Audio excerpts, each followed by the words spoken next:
SC परीक्षाको तयारीको लागि tuition पढ्न जाँदै गर्दा आफ्नै साथीहरूले बीच बाटोमै गरे हत्या। उदयपुरमा 15 वर्षीय एक छात्राको हत्या भएको छ। बेलका नगरपालिका 3 मा कक्षा 10 मा अध्ययनरत छात्रा कविता सुनुवारको हत्या गरेको अवस्थामा शव फेला परेको प्रहरीले जनाएको छ। कोशी जनता माध्यमिक विद्यालय रामपुरमा अध्ययनरत कविताको शव हत्या गरेर यशोदा खोलामा फालेको अवस्थामा फेला परेको हो। घरबाट ट्युसन पढ्न निस्केकी कविता बाटोमै ज्यान लिएर खोलामा फालेको अवस्थामा फेला परेको उदयपुरका प्रहरी प्रमुख सुभाष चन्द्र बोहराले जानकारी दिए।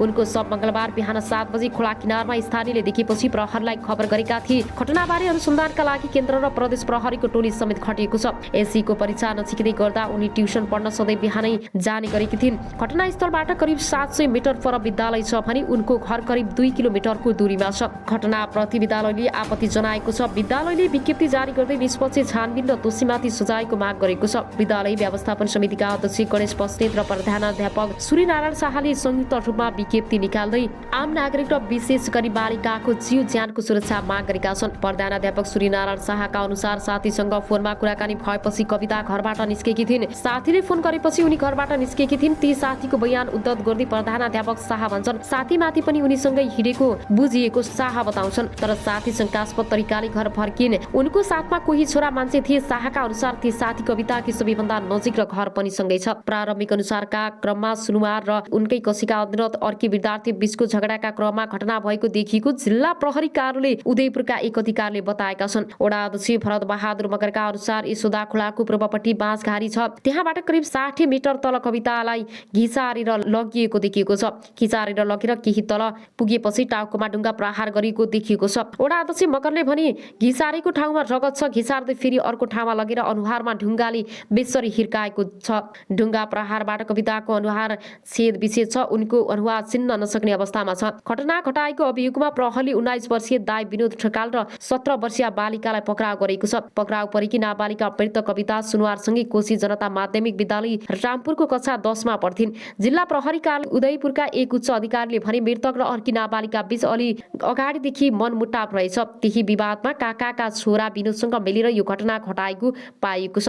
किन भयो निर्वाचन आयोगमा लफडा? साना राजनीतिक दलहरूले निर्वाचन आयोगको निष्पक्षतामाथि प्रश्न उठाएका छन्। मंगलबार आयोगमा दलका प्रतिनिधि र आयोगका कर्मचारी बीचको भनाभनपछि उनीहरूले आसन्न स्थानीय तह निर्वाचन निष्पक्ष हुनेमा आशंका व्यक्त गरे। निर्वाचन आयोगले 69 राजनीतिक दलका आचार संहिता पत्रमा हस्ताक्षर गर्न बोलाएको थियो। सोही क्रममा दलका प्रतिनिधि र आयोगमा कर्मचारी बीच चर्काचर्की भएको थियो। नेपाल मजदुर किसान पार्टीका नेता प्रेम सुवालले सञ्चारकर्मीसँग भनी राजनीतिक दलका प्रतिनिधिहरूले हस्ताक्षर गरेर मात्र हुँदैन, केही गुनासा पनि सक्नुपर्छ भन्ने कुरा आयो। दलको गुनासो आयोगले दिनु पर्थ्यो, त्यो भए नभएपछि विवाद भएको। प्रमुख निर्वाचन आयुक्त निदेश थपलियाले छलफलका लागि पछि बोलाउँछु भने पनि आफूहरूले हस्ताक्षर गरेको उनको भनाइ छ। यस्तै एकअर्का दलका प्रतिनिधिले निर्वाचन आयोगले निष्पक्ष निर्वाचन गराउन नसक्ने बताए। निर्वाचन आयोगले निष्पक्ष र धाँधली रहित निर्वाचन गरिरहँदा भन्यो भन्न पाइन्छ। उनको प्रश्न छ, यो निर्वाचन आयोगले निष्पक्ष चुनाव गराउन सक्दैन। निर्वाचन आयोगले निष्पक्ष चुनाव गराउनेमा म विश्वस्त छु।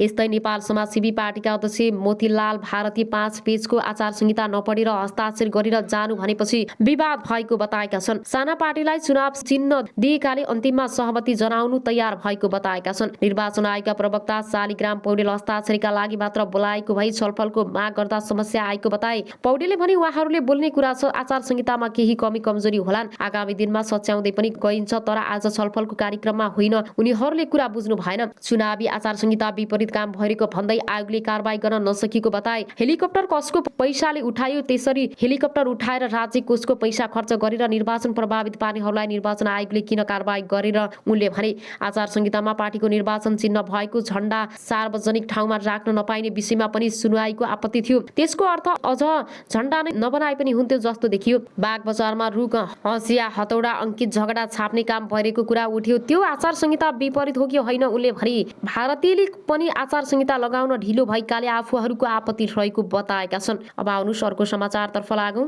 पीलाई मृत्युदण्डको सजाय सुनाएको उल्लेख भएको छ। इन्डोनेसियाको बाल संरक्षण मन्त्री सहित केही अधिकारीहरूले मृत्युदण्डको सजायको माग समर्थन गरेका थिए, तर मानवाधिकार आयोगले भने मृत्युदण्डको सजाय उचित नहुने बताएको थियो। एक शिक्षकले यो कुकीर्ति सार्वजनिक भएपछि इन्डोनेसियाका धार्मिक बोर्डिङ स्कुलको सुरक्षामा कतिपयले प्रश्न उठाएका छन्। विश्वको ठूलो मुस्लिम बहुल देश इन्डोनेसियामा हजारौंको संख्यामा इस्लामिक बोर्डिङ स्कुल र धार्मिक स्कुल छन्। ती स्कुलहरूबाट गरिब परिवारका सन्तानले समेत शिक्षा पाइरहेका छन्। अब आउनुहोस् अर्को समाचारतर्फ लागौं। प्रधानमन्त्रीले प्रकाशित गरेको 101 दिनको विवरणमा सूची नक्सा हटाइयो। भौगोलिक अखण्डताप्रतिको यो खेलबाडकी साधारण कुरा हो। ओलीले भने हिजो मात्रै दिल्ली स्थित नेपालको दूतावासमा टाँसिएको नक्सामा त्यहाँ नेपालको चुच्चे नक्सा राखिएको छ, चुच्चे नक्सा हटाएको छ। योभन्दा राष्ट्रिय दलाली, योभन्दा राष्ट्रको गौरव र शिर निहुराउने योभन्दा लज्जाजनक कुरा के छ? एमालेका पछिल्ला कार्यक्रममा अध्यक्ष ओली नेकपा माओवादी केन्द्र र नेकपा एकीकृत समाजवादीसँगै नेपाली कांग्रेस र प्रधानमन्त्री देउबामाथि पनि आक्रामक देख्न थालेका छन्। प्रतिपक्षी दलका नेता ओली आखिर किन आक्रामक बन्दैछन्? राजनीतिक विश्लेषणहरू आगामी दिनमा आक्रामकता झनै बढ्ने बताउँछन्। उनीहरूले आसन्न चुनावमा एमाले र कांग्रेस बीच सीधा प्रतिस्पर्धा रहेका कारण ध्रुवीकरण गराउन खोजेको बताउँछन्। कांग्रेस प्रत्यक्ष रूपमा प्रतिद्वन्दी हो। 750 स्थानीय तहमध्ये कांग्रेस र एमाले बीच 500 भन्दा बढी स्थानमा सीधा प्रतिस्पर्धा हुन्छ। त्यस स्थानीय तहका कांग्रेस र एमाले मध्ये एउटा पहिलो, अर्को दोस्रो हो। राजनीतिक विश्लेषक पुरजन आचार्यले भने सीधा प्रतिस्पर्धा हुने ठाउँमा यसपटक कांग्रेसले बाजी मार्ने अवस्था छ। कम्युनिस्ट फुटेको कारण त्यस्तो अवस्थामा भएको हो। त्यसैले ओली एन्टी कांग्रेस विरोधी भावना उत्पन्न गराएका चुनावलाई ध्रुवीकरण गराउन चाहनुहुन्छ। गत स्थानीय तहको चुनावमा 294 स्थानीय तहको प्रमुख र 333 प्रमुख जित्दै एमाले पहिलो स्थानमा रहेको थियो भने 266 प्रमुख, 223 उपप्रमुख जित्दै कांग्रेस दोस्रो स्थानमा आएको थियो। ओली प्रधानमन्त्री हुँदा प्रमुख प्रतिपक्षी दलको नेताको रूपमा सरकारको भूमिका प्रति आलोचना र विरोध गर्न नसकेको भन्दै कांग्रेसभित्र सभापति देउबाको कडा आलोचना समेत भयो। त्यस अवधिमा पार्टीभित्र देउबा विरोधी कित्तामा रहेका रामचन्द्र पौडेल र शेखर कोइरालाहरूले भने विरोध गर्ने गरेका थिए। आचार्यका अनुसार तल्लो तहसम्म गठबन्धन बनेपछि ओली झनै आक्रामक देखिएका छन्। स्थानीय आवश्यकता अनुसार गठबन्धन तल्लो तहसम्म हुन्छ कि भनेर अलिकति तिल मिलाएको अभिव्यक्ति हो। कांग्रेसको केन्द्रीय कार्य समितिको निर्णयपछि यस्तो भएको आचार्यले भने। त्यस्तो अवस्थामा आफूलाई क्षतिपूर्ति हुन्छ भन्ने थाहा छ। उनीहरूले कांग्रेस टेको दिन थाल्यो भन्ने पनि भएको हो। त्यसप्रतिको आक्रमण हो। फलस्वरूप शुक्रबारको कार्यक्रममा पनि ओलीले कांग्रेसप्रति कडा टिप्पणी गर्दै आरोप लगाएका थिए। उनले माओवादी र एकीकृत समाजवादीलाई लक्षित गर्दै कांग्रेसले जहिले पनि खराब शक्तिसँग मात्रै गठबन्धन गर्छ भन्दै टिप्पणी गरेका थिए। कांग्रेस जहिले पनि थोत्रो र पत्रु तत्त्वहरूसँग मात्रै एकता गर्छ र कांग्रेसले जहिले पनि राष्ट्रियता विरोधी र लोकतन्त्र विरोधी शक्तिसँग एकता गर्छ। शत्रुसँग घाँटी जोड्न ओलीले भनेका थिए बिग्रिएका सडे गलेका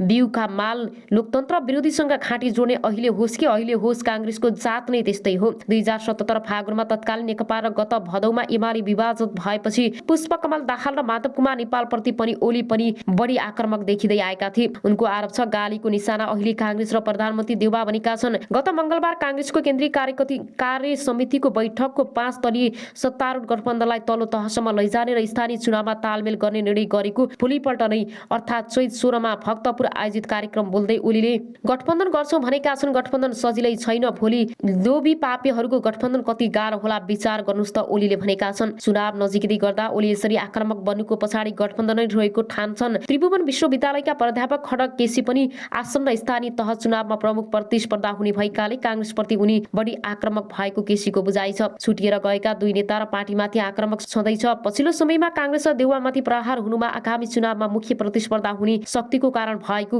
हो केसीले भने। एमसीसी परिघटनामा कांग्रेस र एमाले भित्रको सामिप्यताको कुरामा जुन रूपमा बहस छलफल भएका थिए तर परिणाम चाहिँ फलस्वरूप ढंग देखियो। कांग्रेसले सत्तारूढ दलका नेताहरू र पार्टीलाई मात्रै ठिक ठाउँमा मात्रै ल्याउनका लागि एमालेकाई कार्ड खेल्ने काम नभएको बुझाइ एमाले नेतृत्वमा हुन सक्छ। त्यसो त अमेरिकाको मिलेनियम च्यालेन्ज कर्पोरेसन एमसीसी संसदबाट अनुमोदन गर्ने विषयमा सत्तारूढ गठबन्धन भित्रका खटपट बढेपछि कांग्रेस र एमाले बीच सहकारीको विषयमा छलफल भएको थियो। प्रधानमन्त्री देउबा आफै पटक पटक ओली निवास बालकोट पुगेर छलफल गरेका थिए। दुवै राजनीतिक दलबीच सहकारीको विषयमा छलफल भएको थियो र सत्तारूढ गठबन्धनका भित्र माओवादी केन्द्र र एकीकृत समाजवादी पार्टी एमसीसी अनुमोदन गर्न तयार भएपछि अन्तत एमाले र कांग्रेस बीचको सहकारी छलफल टुटेको हो। त्यस लगतै पनि ओली माओवादी अध्यक्ष दाहाल एकीकृत समाजवादीका अध्यक्ष नेपाल प्रति बढी आक्रामक देखिएका थिए। ओलीसँगै अन्य दलका नेताहरू पनि सैद्धान्तिक विमर्श र बहस छाडेर पछिल्लो समय गाली र आरोप प्रत्यारोपणमा भिड्नु दुर्भाग्य भएको बताउँछन्। प्राध्यापक केसी नेपालका राजनीतिक दल तथा नेताको प्रवृत्ति हेर्दा नीतिगत कुरामा भन्दा पनि व्यक्तिगत अपेक्षामा हुने गरेको छ,